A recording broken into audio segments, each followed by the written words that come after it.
Pali Lehohla, great to have you with us as usual. Pali, what about the big bugbear, inflation? We're worried about it. So I guess my first question is, will this reweighting of goods in this basket make inflation go up or down? Well, we don't influence things to go up or down.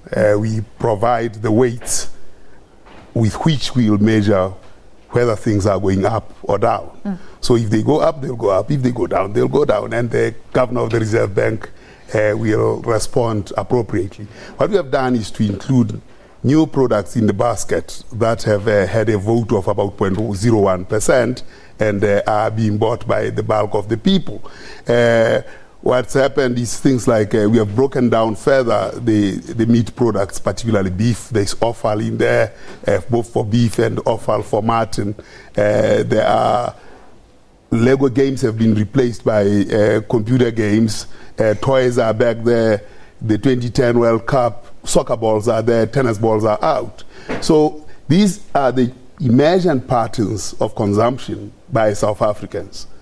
How do you go about, because everybody's so different, so how do you get this data to kind of get a general trend on what we're spending our money on? We ran something called an income and expenditure survey, reaching out to about 30,000 households. And there we keep a diary for a year, picking up on the expenditure items.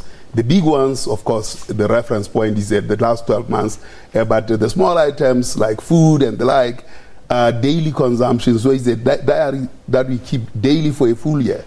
And based on that, then we know what South Africans consume, whether you are white, what you consume, when you are black, what you consume, when you are colored or Indian, you consume, and also in which income class you fall, what do you consume. And based on that, we bring all these products that show significant contribution to the basket, and that's what we measure across time. And what is really interesting, and I think a lot of people don't realize, is that people feel inflation differently. If you're poor, sometimes you have a higher inflation rate, and we're bringing up one of your graphs, just showing that the poor spend a much bigger portion of their wage on food, and then you've got the middle, and at the top echelon, that's I think the 10% wealthiest, insurance, protecting their wealth. So just tell me a bit more about the Yes, differences. indeed. I mean, there are differences in terms of consumption preferences.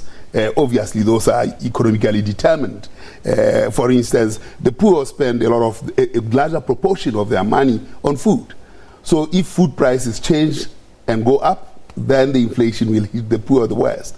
If price of petrol goes up, of course, it will hit both the poor because they use transport, but it will also hit the rich.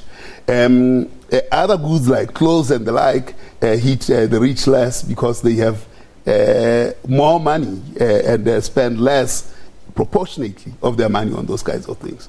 But of course, medicine, care, and the like that protects own life go higher for the rich because they are covered by those, and the poor don't have any, I mean, generally acquire this free of charge. And I find that interesting that the insurance cost is so high. So generally, we've seen food go up, haven't we? So that's been particularly painful for the poor, it must have been, although transport came down a little bit. Yes, I mean, it came down a little bit, but certainly generally for the poor, that little bit doesn't make a lot of difference. It alleviates, but very marginally. But food is the big thing for the poor. And mostly drought related. Can you talk about these huge inflation rates that we've seen? Well, I mean, food was going up at about 12 percentage points, I think. That's the food. But with the relief that rains have brought, probably we'll see food inflation going down. But there will be a lag, obviously, because people have to put seed in the ground. These things have to grow. And then, of course, the effect maybe 2 months or 3 months later. Yeah, we hope.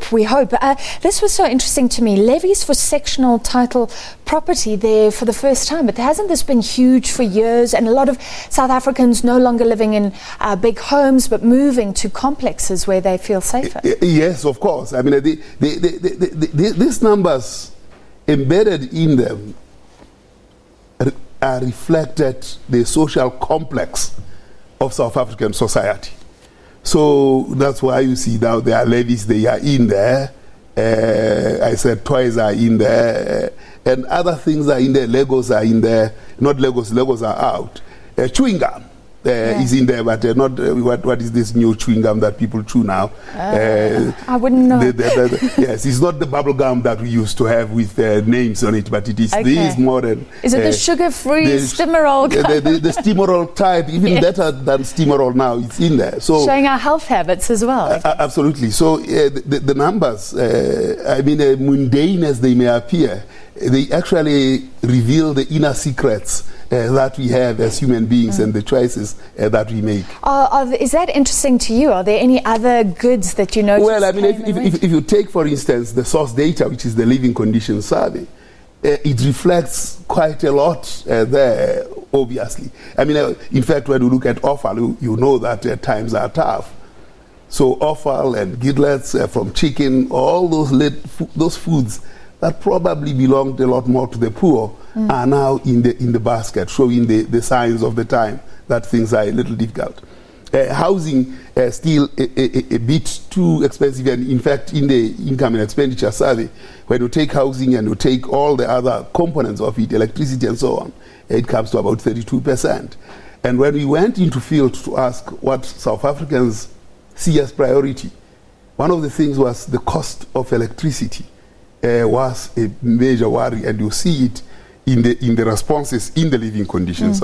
So it gives a tapestry of South Africa's life, the human endeavor in South Africa. And what one needs to see is a policy uptake of these numbers, be it in terms of inequality. For instance, if you look at the income and expenditure survey, whites spend about 6 times what blacks spend, 350,000 as opposed to 67,000 for blacks. And the expenditure there is on a lot of different things. And of course, the top 2 bottom deciles of the blacks are almost 50%. And the top decile of whites goes up to 70%. And these are inequalities that are very, very difficult, and we have to look at them. So it's not only the consumer price index reweighting, but it is also the income and expenditure or living conditions survey and the disparities that we have.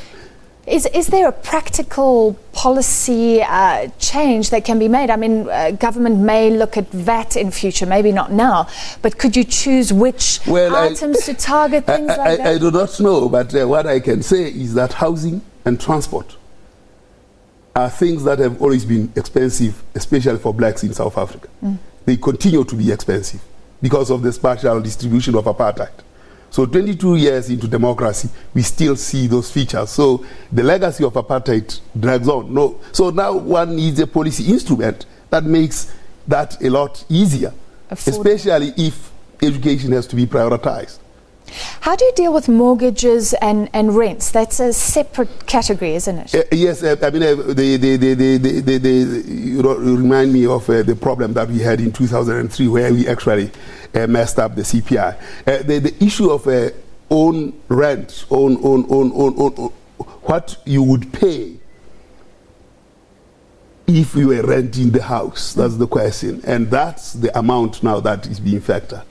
Okay, so even if you're paying a mortgage, you rather try and figure out a rental cost. When you are paying, or you fully own the house, you have to find out what is the cost of using that portion of the house every month.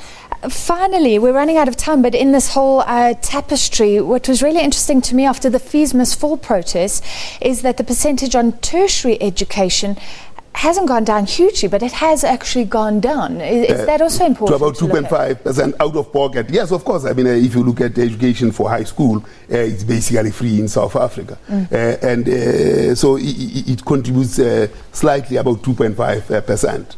But if parents have to pay out of the pocket, it will increase, obviously, the kind of weight. But that will be factored in the future after we have made observations around what the consumption patterns will be. All right. Well, this is fascinating. And absolutely. I mean, these numbers are so beautiful in that they really reveal how society functions. Yeah, and the modern times that we live in as well. And you don't want to speculate, but we'll see what your new basket does to inflation the next time we get that figure.